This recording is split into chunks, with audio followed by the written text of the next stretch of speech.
Bismillahirrahmanirrahim. Assalamualaikum warahmatullahi wabarakatuh. Alhamdulillahirrabbilalamin. Wabihi nasta'in. Wa ala umurid dunya waddin. Wassalatu wassalamu ala asrofil anbiya'i wal mursalin. Wa ala alihi wa sahbihi ajmain, amma ba'du. Pertama-tama, marilah kita panjatkan puja dan puji syukur kita kehadirat Allah Subhanahu wa Ta'ala. Berkat limpah rahmatnya, kita bisa berkumpul di acara diskusi kali ini. Sholawat serta salam tak lupa juga kita junjungkan kepada Nabi besar Muhammad Sallallahu Alaihi Wasallam. Baiklah, langsung saja. Yang terhormat Ibu Ika Atika, SHI MH, selaku dosen pengampu mata kuliah Hukum Acara Perdata, dan teman-teman sekalian yang berbahagia. Saya perwakilan dari kelompok 9 ingin mempresentasikan hasil kerja kami dengan makalah yang berjudul Pelaksanaan Putusan.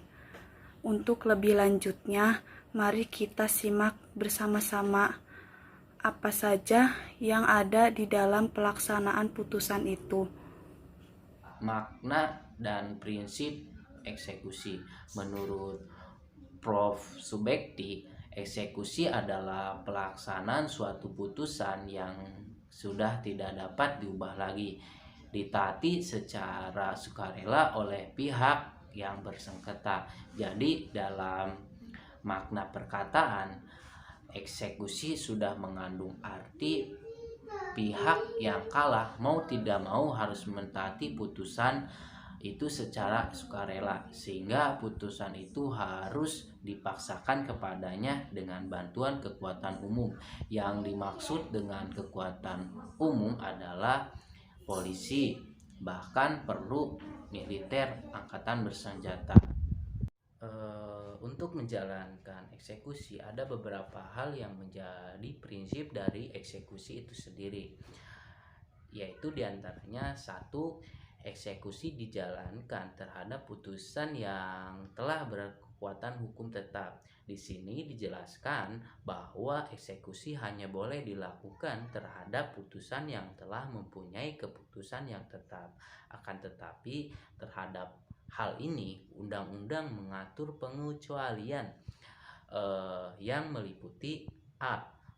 Pelaksanaan putusan terlebih dahulu, B. Pelaksanaan putusan provisi, C. Akta perdamaian, dan D. Eksekusi terhadap gros akta.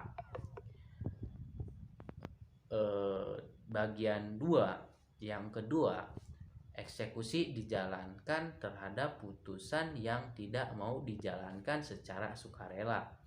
Pada prinsipnya, eksekusi merupakan tindakan paksaan yang dijalankan oleh pengadilan. Jika pihak yang kalah mau menjalankan sendiri putusan pengadilan, maka tindakan eksekusi harus disingkirkan. Dan yang terakhir atau yang ketiga, putusan yang dapat dieksekusi adalah putusan yang bersifat kondensatoir. Artinya pada putusan itu mengandung diktum yang bersifat penghukuman. Baik, kemudian pembahasan yang selanjutnya yaitu mengenai jenis-jenis eksekusi dan kaidah hukum. Jenis-jenis eksekusi: dalam menjalankan eksekusi ada beberapa jenis pelaksanaannya, yaitu diantaranya yang pertama, eksekusi putusan yang menghukum pihak yang dikalahkan untuk membayar sejumlah uang. Prestasi yang diharapkan ialah membayar sejumlah uang. Hal ini tertuang pada pasal 196 HIR dan pasal 208 RBG. Kemudian yang kedua yaitu eksekusi putusan yang menghukum orang untuk melakukan suatu perbuatan. Hal ini diatur dalam pasal 225 HIR dan pasal 259 RBG. Pihak yang dimenangkan dapat meminta kepada hakim agar kepentingan yang akan diperolehnya dinilai dengan uang. Kemudian jenis eksekusi yang terakhir yaitu eksekusi real. Eksekusi ini merupakan pelaksanaan prestasi yang dibebankan kepada debitur oleh putusan hakim secara langsung. Jadi, eksekusi real itu adalah pelaksanaan putusan yang menuju kepada hasil yang sama seperti apabila dilaksanakan secara sukarela. Selanjutnya yaitu kaidah hukum. Dalam setiap masyarakat berlaku tata hukum.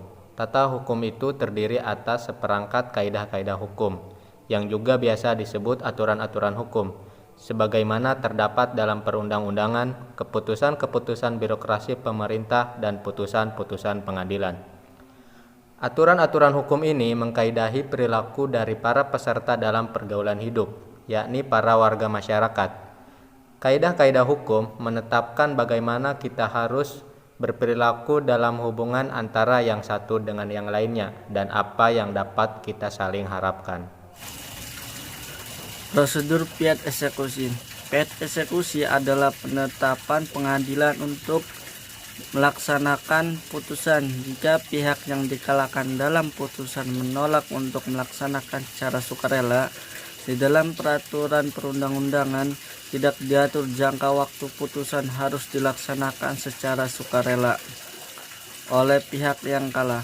Pihak yang menang dapat meminta bantuan pihak pengadilan untuk melaksanakan eksekusi putusan berdasarkan pasal 196, yaitu jika pihak yang dikalahkan tidak mau atau lalai untuk memenuhi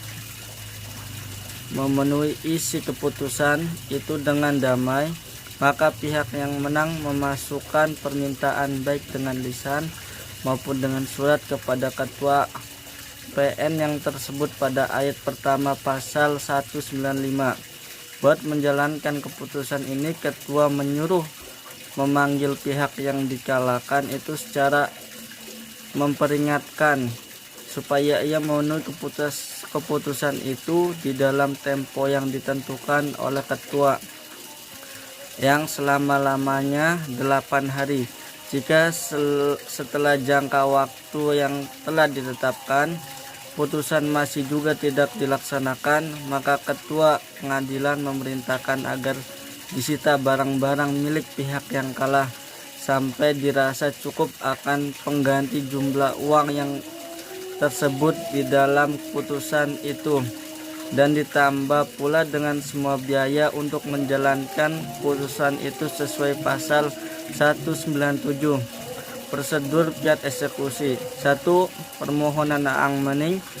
2. Penelitian berkas. 3. Sidang aan maning. 4. Sita eksekusi. 5. Pengosongan.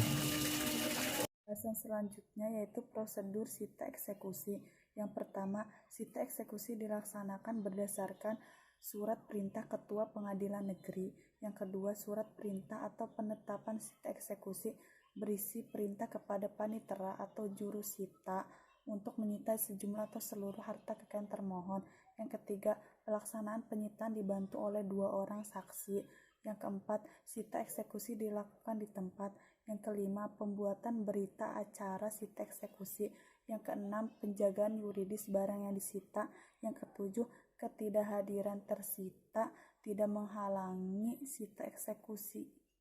Bahasan yang terakhir yaitu pelaksanaan eksekusi. Yang pertama, objek yang akan dieksekusi berada di luar wilayah yurisdiksi pengadilan agama yang memutus perkara. Yang kedua, perlawanan terhadap eksekusi yang objeknya berada di wilayah yurisdiksi pengadilan agama. Yang ketiga, eksekusi nafkah anak. Yang keempat, eksekusi hadanah. Yang kelima, eksekusi putusan yang berhubungan dengan harta. Jadi kesimpulannya, dalam pelaksanaan putusan ini, apapun putusannya, mau tidak mau kita harus menaati putusan itu secara sukarela. Baiklah, sekian pemaparan materi dari kelompok 9. Saya selaku moderator pamit undur diri. Kurang lebihnya mohon maaf.